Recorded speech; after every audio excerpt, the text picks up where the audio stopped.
باللہ من الشیطان الرجیم بسم اللہ الرحمن الرحیم۔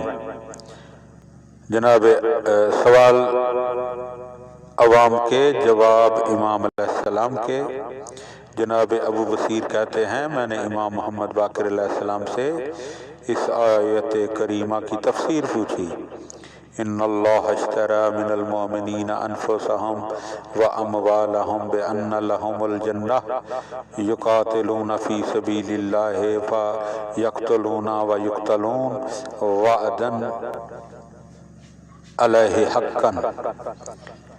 بے شک اللہ تعالیٰ نے مومنین سے ان کے جان و مال خرید لیے ہیں اور بدلے میں انہیں جنت دے دی۔ وہ خدا کی راہ میں لڑتے ہیں اور خدا کے دشمنوں کو قتل کرتے ہیں اور خود قتل ہو جاتے ہیں۔ یہ اللہ کا سچا وعدہ ہے۔ سورہ توبہ آیت نمبر 111۔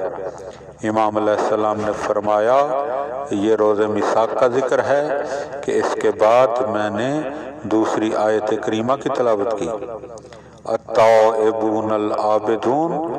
تو امام نے فرمایا یوں مت پڑھو بلکہ یوں پڑھو التائبین العابدین۔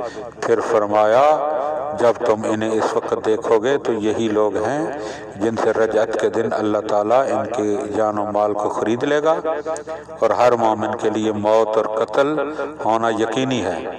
جو کوئی طبعی موت مرے گا وہ اٹھایا جائے گا تاکہ قتل ہو جائے، اور جو کوئی قتل کیا جائے گا وہ اٹھایا جائے گا تاکہ طبعی موت مرے۔ اللہم صلی علی محمد و آل محمد وعجل فرج آل محمد۔